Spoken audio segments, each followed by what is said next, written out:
الله أكبر.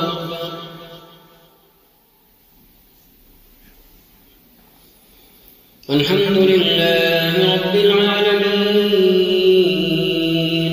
الرحمن الرحيم مالك يوم الدين إياك نعبد وإياك نستعين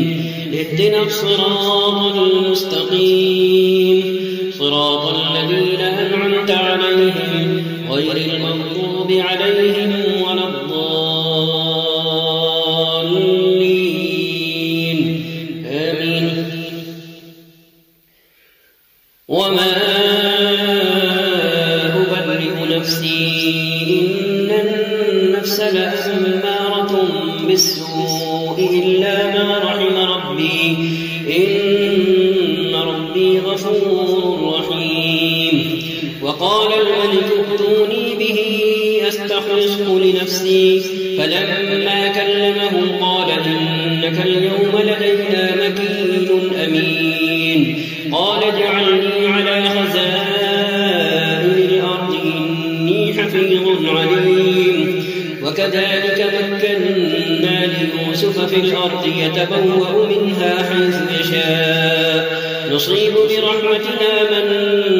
نشاء ولا نضيع أجر المحسنين. ولأجر الآخرة خير للذين آمنوا وكانوا يتقون. وجاء إخوة يوسف فدخلوا عليه فعرفهم وهم له منكرون. ولما جهزهم بجهازهم قال ائتوني بأخ لكم من أبيكم ألا ترون أني أوفي الكيل وأنا خير المنزلين. فإن لم تأتوني به فلا كيل لكم عندي ولا تقربون. قالوا سنراود عنه أباه وإنا لفاعلون. وقال لفتيانه اجعلوا بضاعتهم في رحالهم لعلهم يعرفونها إذا انقلبوا إلى أهلهم لعلهم يرجعون. فلما رجعوا إلى أبيهم قالوا يا أبانا منع منا الكيل فأرسل معنا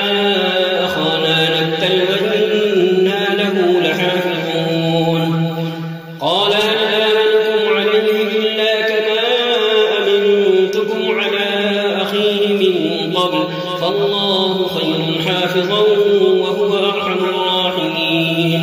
ولما فتحوا متاعهم وجدوا بضاعتهم ردت إليهم قالوا يا أبانا ما نبغي هذه بضاعتنا ردت إلينا ونمير أهلنا ونحفظ أخانا ونزداد كيل بعير ذلك كيل يسير. قال لن أرسله معكم حتى تؤتون موثقا من الله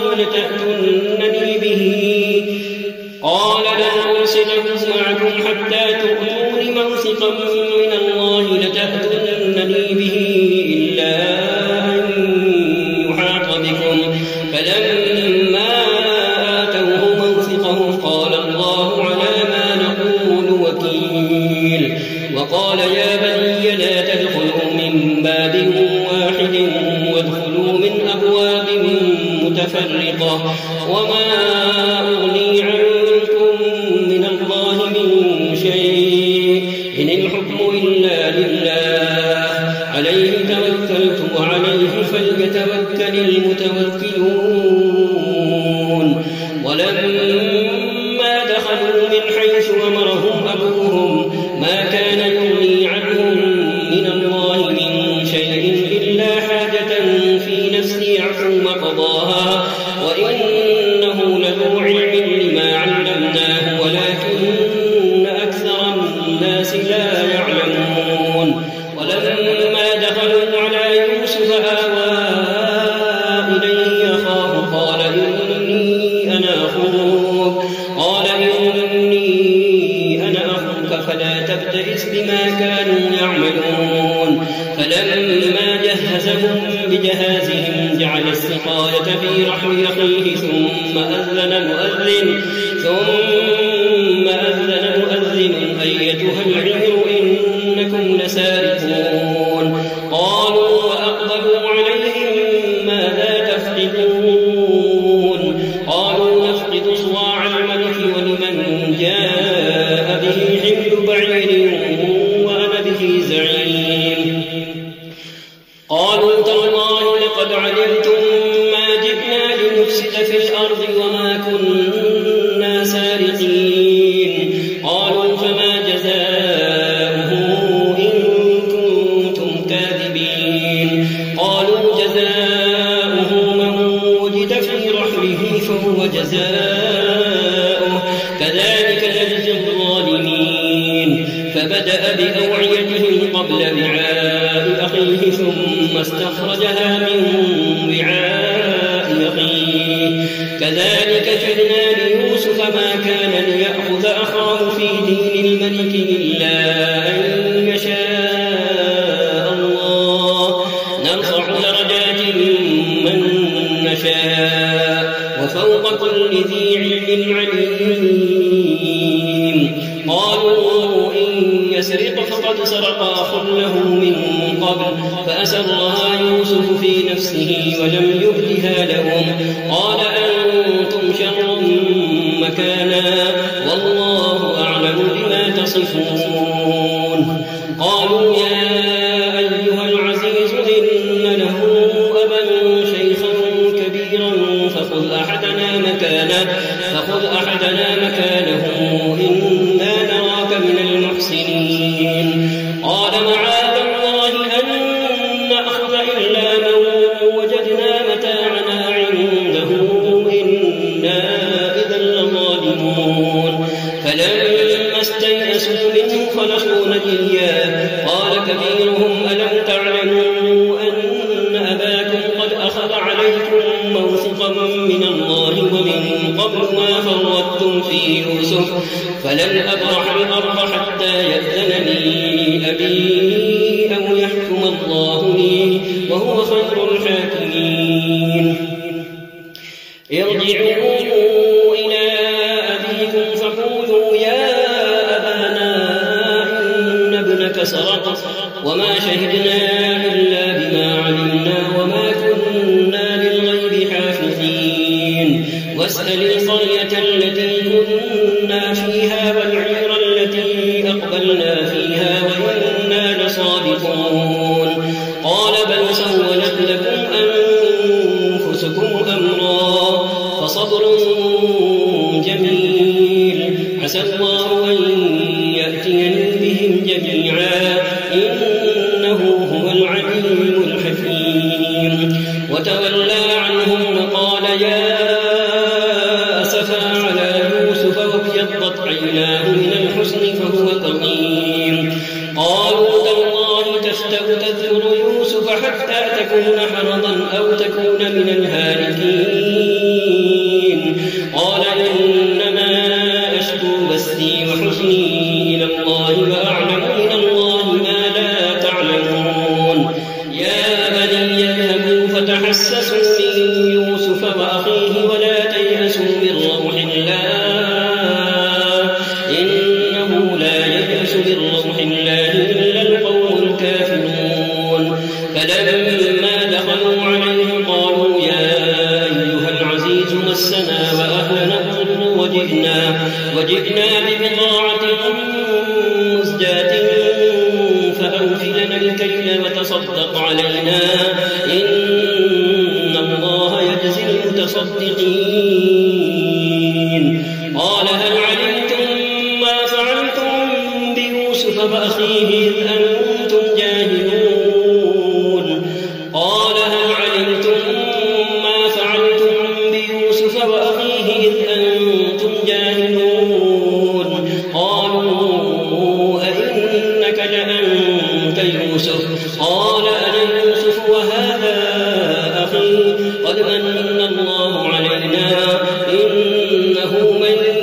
يتق ويصبر فإن الله لا يضيع أجر المحسنين قالوا تالله لقد آثرك الله علينا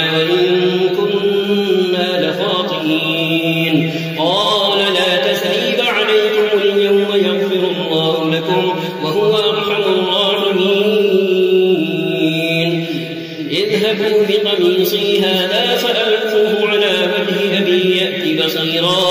وأتوني بأهلكم أجمعين.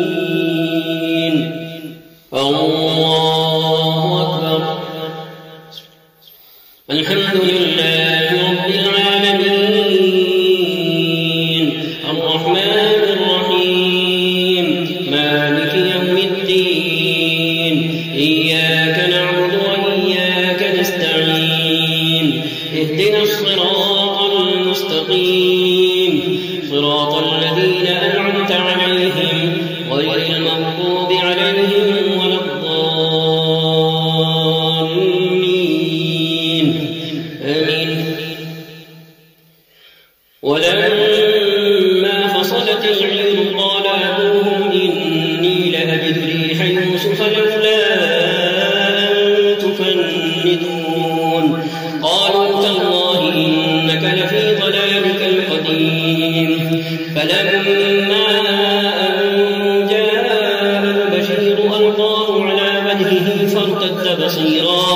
قال ألم أقل لكم إني أعلم من الله ما لا تعلمون. قالوا يا أبانا استغفر لنا ذنوبنا إنا كنا خاطئين. قال سوف أستغفر لكم ربي إنه هو الغفور الرحيم. فلما دخلوا على يوسف آوى إليه أبويه وقال ادخلوا مصر إن شاء الله آمنين.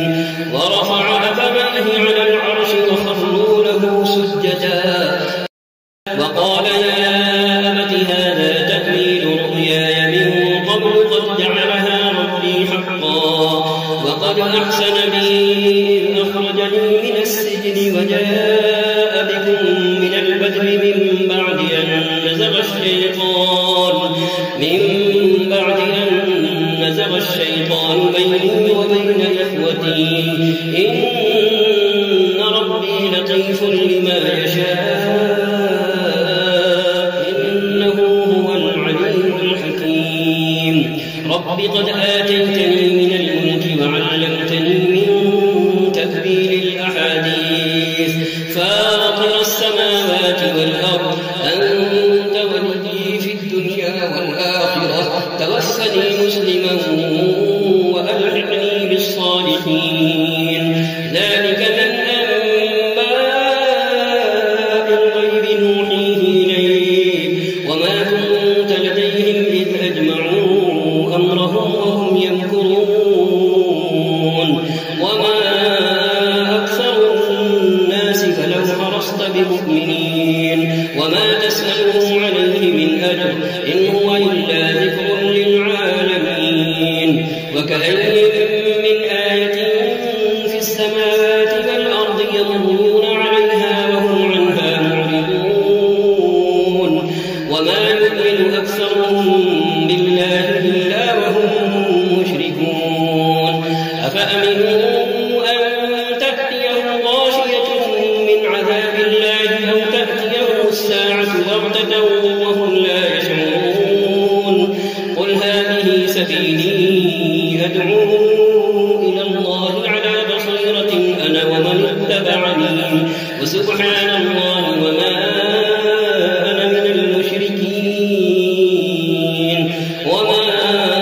أرسلنا من قبلك إلا رجالا نوحي إليهم من أهل القرى أفلم يسيروا في الأرض فينظروا كيف كان عاقبة الذين من قبلهم ولدار الآخرة خير للذين اتقوا أفلا تعقلون. حتى إذا استيأس الرسل وظنوا أنهم قد كذبوا جاءهم نصرنا فنجي من نشاء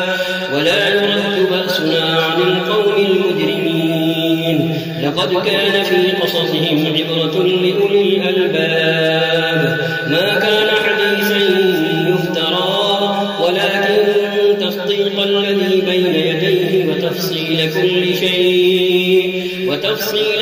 شيء وهدى ورحمة ورحمة لقوم يؤمنون. الله أكبر.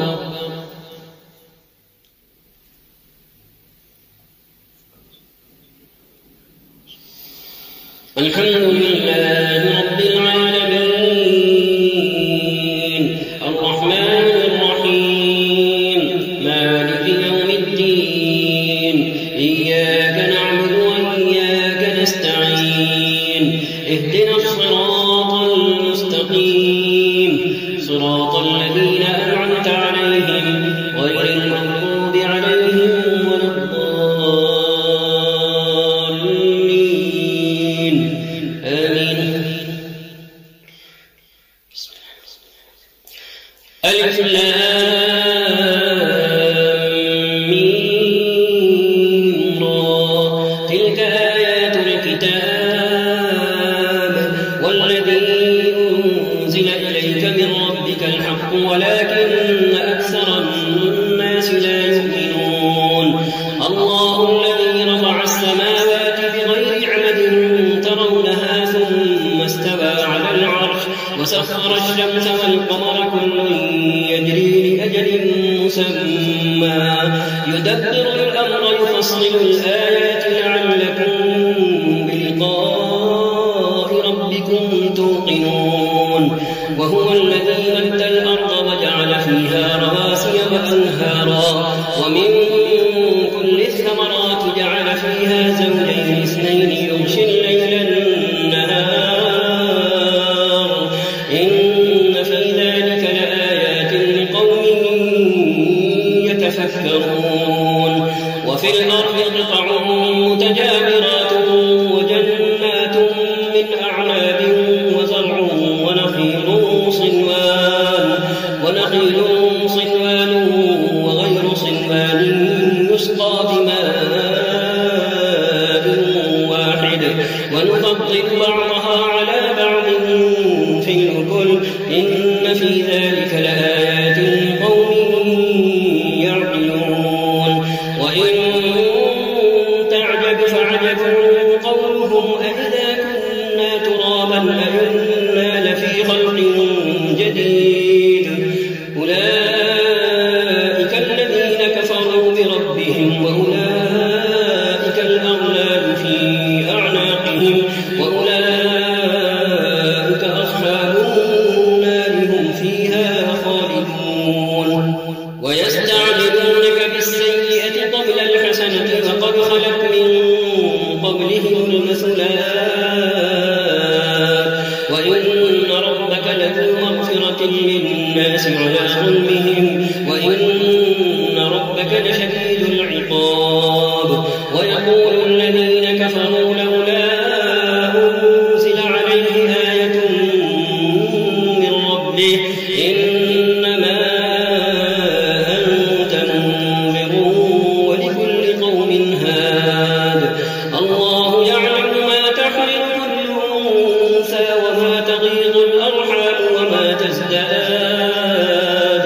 وكل شيء عنده بمقدار. عالم الغيب والشهادة الكبير المتعال. سواء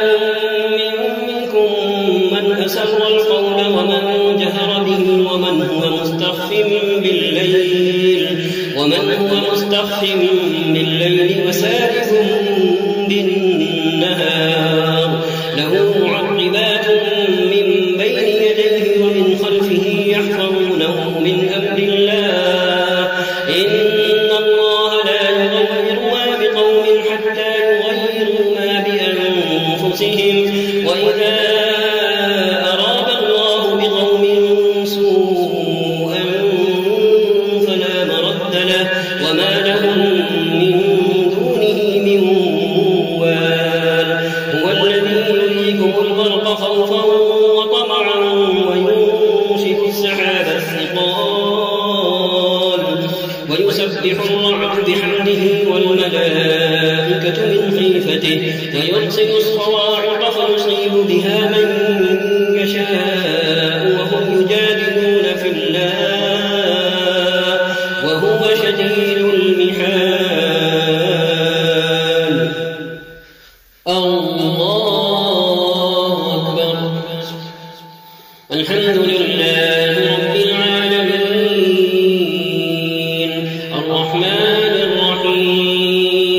مالك يوم الدين إياك نعبد وإياك نستعين اهدنا الصراط المستقيم صراط الذين أنعمت عليهم غير المغضوب عليهم ولا الضالين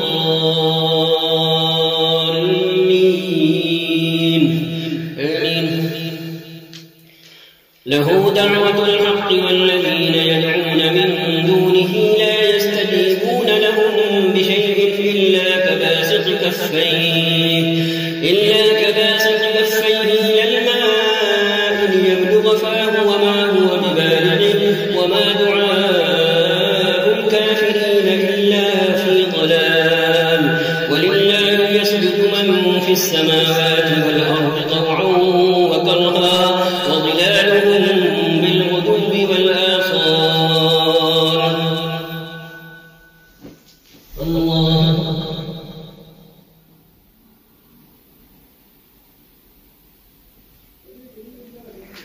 الله أكبر.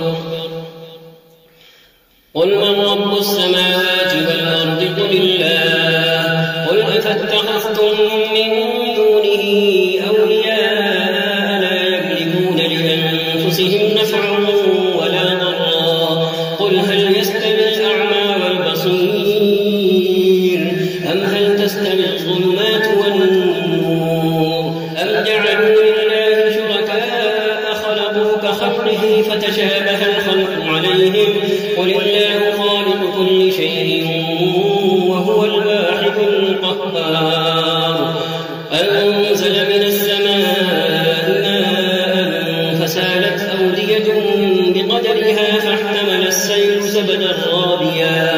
ومما يوقدون عليه في النار ابتغاء حلية أو متاع زبد مثله كذلك يضرب الله الحق والباطل فأما الزبد فيذهب جفاء وأما ما ينفع الناس فيمكث في الأرض كذلك يضرب الله الأمثال. الله أكبر.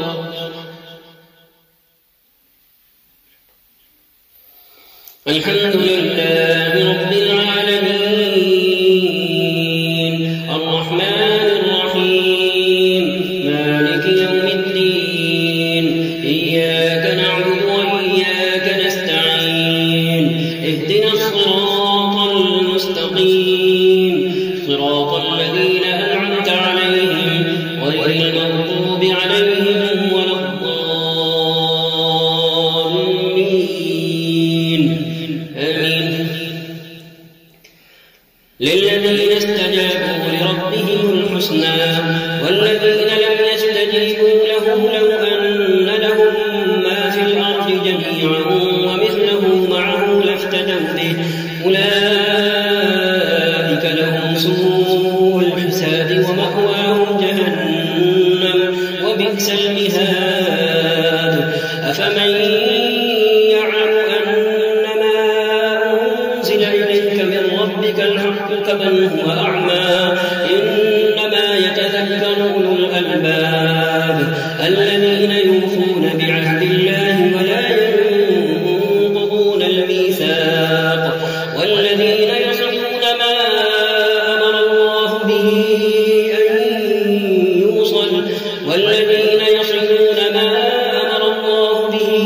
أن يوصل ويخشون ربهم ويخافون سوء الحساب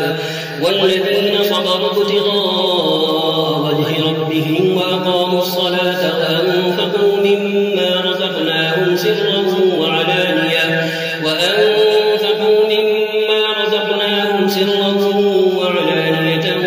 ويدرؤون بالحسنة السيئة أولئك لهم عقبى الدار جنات عدن يدخلونها ومن صلح من آبائهم وأزواجهم وذرياتهم والملائكة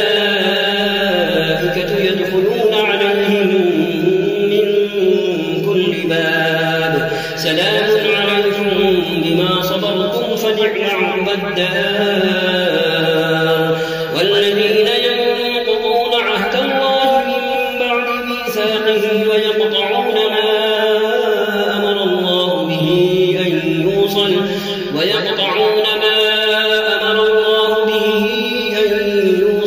ويفسدون في الأرض أولئك لهم اللعنة ولهم سوء الدار الله يبسط الرزق لمن يشاء ويقدر وفرحوا بالحياة الدنيا وما الحياة الدنيا في الآخرة إلا متاع ويقول الذين كفروا لولا أنزل عليه آية من ربه قل إن الله يضل من يشاء ويهدي إليه من أناب الذين آمنوا وتطمئن قلوبهم بذكر الله ألا بذكر الله تطمئن القلوب الذين آمنوا وعملوا الصالحات طوبى لهم وحسن مآب كذلك أرسلناك في أمة قد خلت من قبلها لتتلو عليهم الذي أوحينا إليك وهم يكفرون بالرحمن قل هو ربي لا إله إلا هو عليه توكلت وإليه متاب ولو أن قرآنا سيرت به الجبال أو قطعت به الأرض أو كلم به الموتى بل لله الأمر جميعا أفلم ييأس الذين آمنوا أن لو يشاء الله لهدى الناس جميعا ولا يزال الذين كفروا تصيبهم بما صنعوا قارعة أو تحل قريبا من دارهم حتى يأتي وعد الله إن الله لا يخلف الميعاد ولقد استهزئ برسل من قبلك فأمليت للذين كفروا ثم أخذتهم فكيف كان عقاب أفمن هو قائم على كل نفس بما كسبت وجعلوا لله شركاء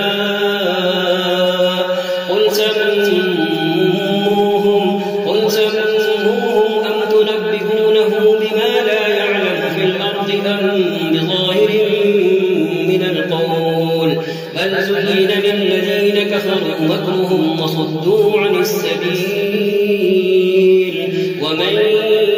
يضلل الله فما له من هاد لهم عذاب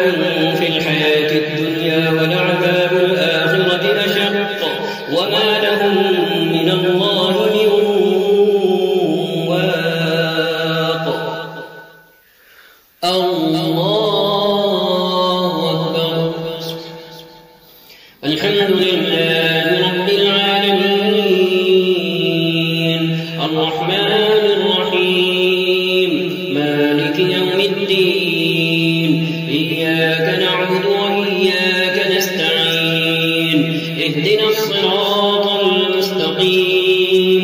صراط الذين أنعمت عليهم غير المغضوب عليهم ولا الضالين آمين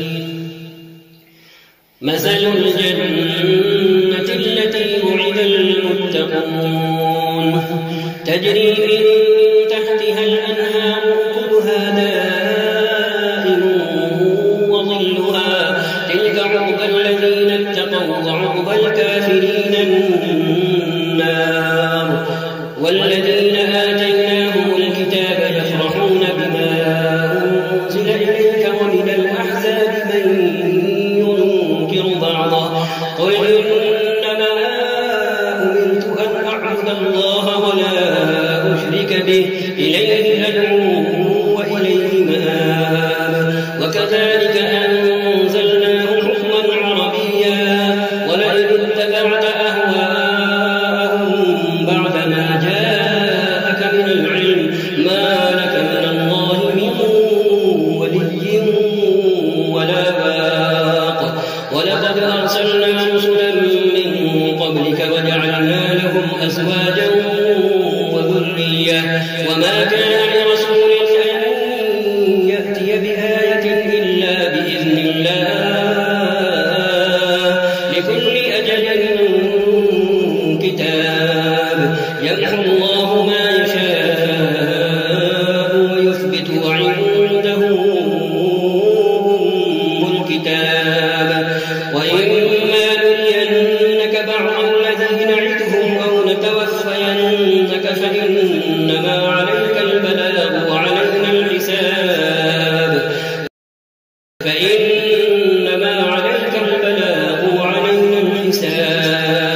أولم يروا أنا نأتي الأرض ننقصها من أطرافها والله يحكم لا معقب لحكمه وهو سريع الحساب وقد مكر الذين من قبلهم فلله المكر جميعا يعلم ما تكسب كل نفس وسيعلم الكفار لمن عقبى الدار ويقول الذين كفروا لست مرسلا قل كفى بالله شهيدا بيني وبينكم ومن عنده علم الكتاب. الله أكبر.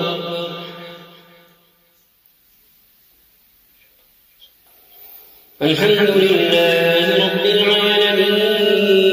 العالمين الرحمن الرحيم مالك يوم الدين إياك نعبد وإياك نستعين اهدنا الصراط المستقيم صراط الذين أنعمت عليهم غير المغضوب عليهم ولا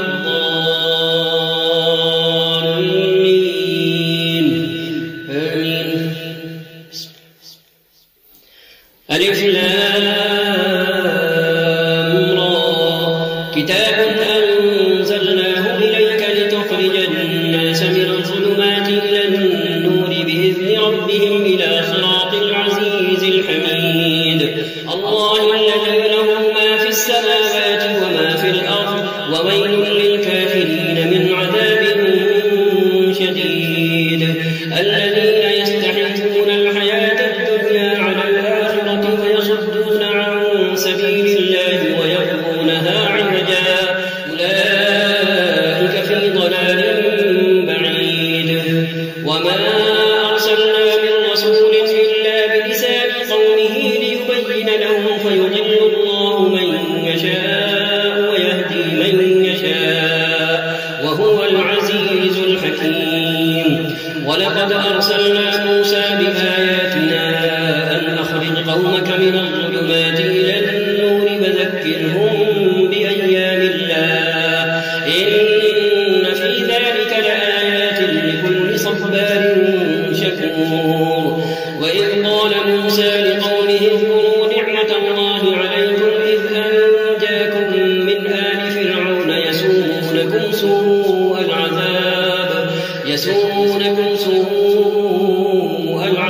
ويذبحون أبناءكم ويستحيون نساءكم وفي ذلكم بلاء من ربكم عظيم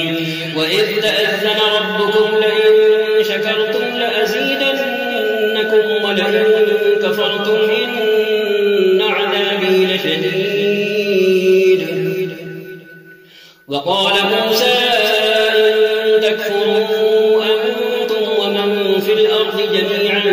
فإن الله لغني حميد ألم يأتكم نبأ الذين من قبلكم قوم نوح وعاد وثمود والذين من بعدهم لا يعلمهم إلا الله جاءتهم رسلهم بالبينات فردوا أيديهم في أفواههم وقالوا إنا كفرنا بما أرسلتم به وإنا لفي شك مما تدعوننا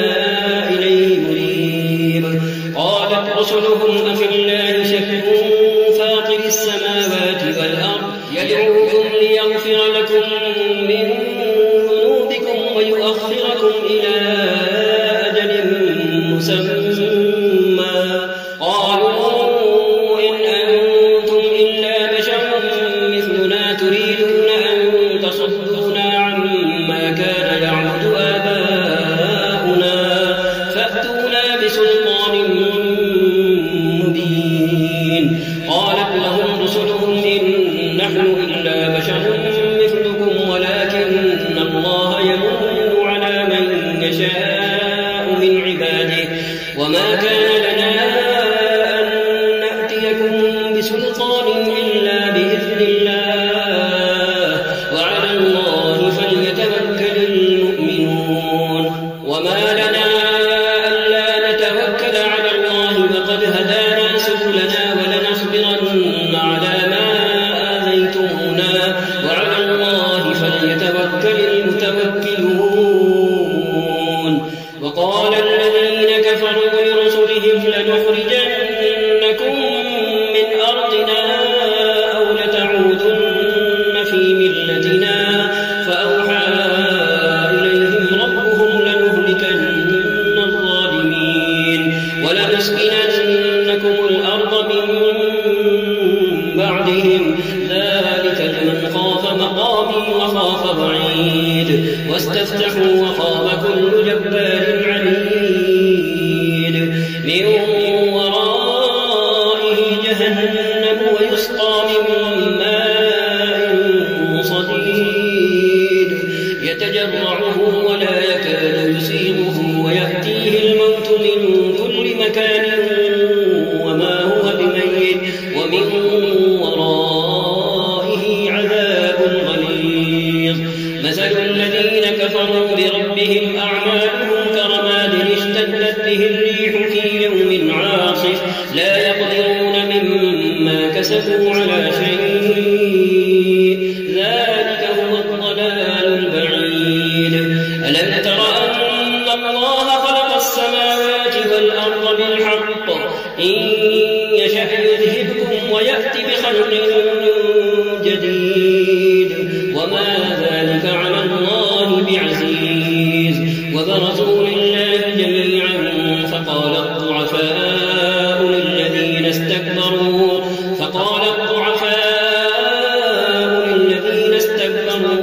إنا كنا لكم تبعا فهل أنتم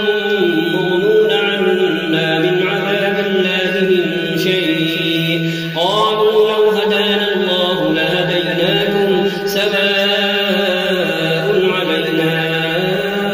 أجزعنا أم صبرنا ما لنا من محيص.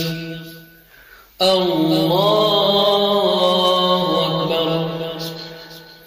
الحمد لله رب العالمين الرحمن الرحيم مالك يوم الدين إياك نعبد وإياك نستعين اهدنا الصراط المستقيم صراط الذين أنعمت عليهم غير المغضوب عليهم ولا الضالين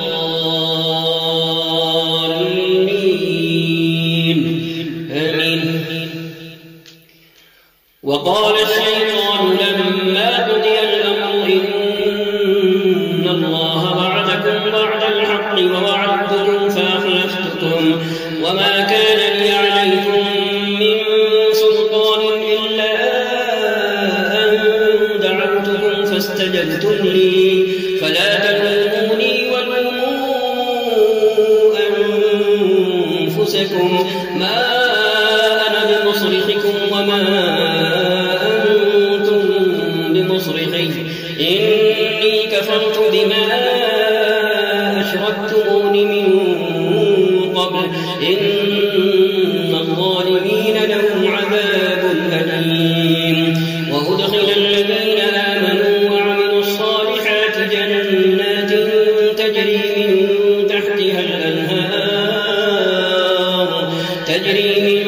تحتها الأنهار خالدين فيها بإذن ربهم تحيتهم فيها سلام. ألم تر كيف ضرب الله مثلا كلمة طيبة كشجرة طيبة أصلها ثابت وفرعها في السماء تؤتي أكلها كل حين بإذن ربها ويضرب الله الأمثال للناس لعلهم يتذكرون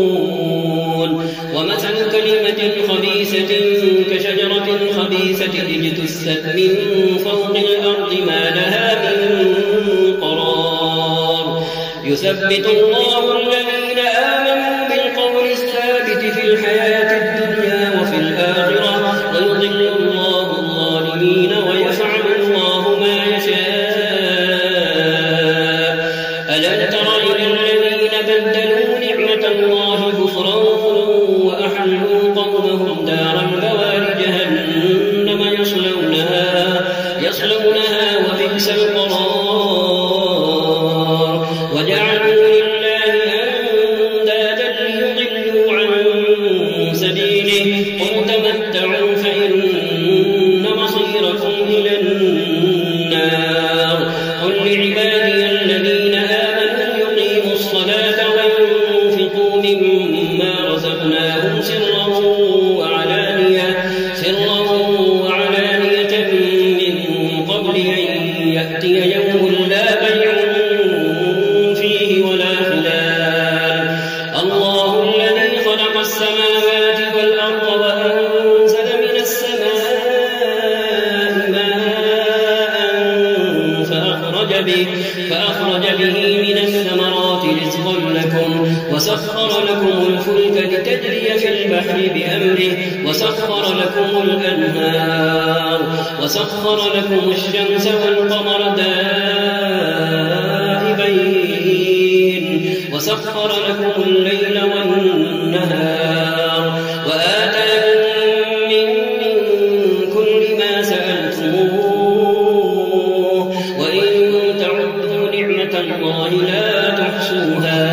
إن الإنسان لظلوم كفار وإذ قال إبراهيم رب اجعل هذا البلد آمنا واجنبني وبني أن نعبد الأصنام رب إنهن أضللن كثيرا من الناس فمن تبعني فإنه مني ومن عصاني فإنك غفور رحيم ربنا إني أسكنت من ذريتي بواد غير ذي زرع عند بيتك المحرم ربنا ليقيموا الصلاة فاجعل أفئدة من الناس تهدي إليهم وارزقهم من الثمرات لعلهم يشكرون ربنا إنك تعلم ما نخفي وما نعلن وما يخفى على الله من شيء في الأرض ولا في السماء الحمد لله الذي وهب لي على الكبر إسماعيل وإسحاق إن ربي لسميع الدعاء رب اجعلني مقيم الصلاة ومن ذريتي ربنا وتقبل الدعاء ربنا اغفر لي ولوالدي وللمؤمنين يوم يقوم الحساب ولا تحسبن الله غافلا عما يعمل الظالمون إنما يؤخرهم ليوم تشخص فيه الأبصار مهطعين مقنعي رؤوسهم لا يرتد إليهم طرفهم وأفئدتهم هواء وأنذر الناس يوم يأتيهم العذاب فيقول الذين ظلموا ربنا أخرنا إلى أجل قريب نجب دعوتك ونتبع الرسل أولم تكونوا أقسمتم من قبل ما لكم من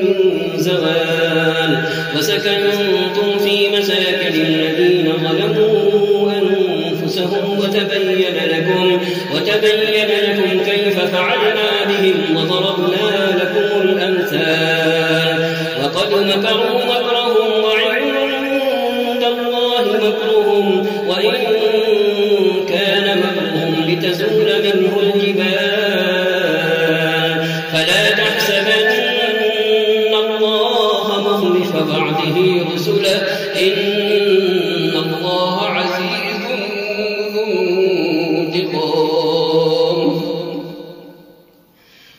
فلا تحسبن الله مخلف وعده رسله إن الله عزيز ذو انتقام يوم تبدل الأرض غير الأرض والسماوات وبرزوا لله الواحد القهار وترى المجرمين يومئذ مقرنين في الأصفاد سرابيلهم من قطران وتغشى وجوههم النار ليجزي الله كل نفس ما كسبت إن الله سريع الحساب هذا بلاغ للناس ولينذروا به وليعلموا أنما هو إله واحد وليذكر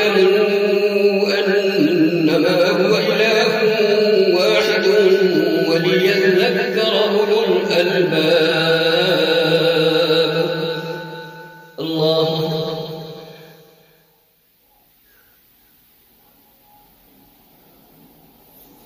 سمع الله لمن حمده الله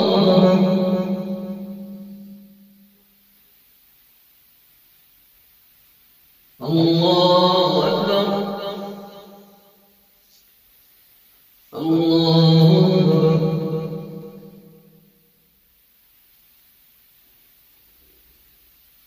الله أكبر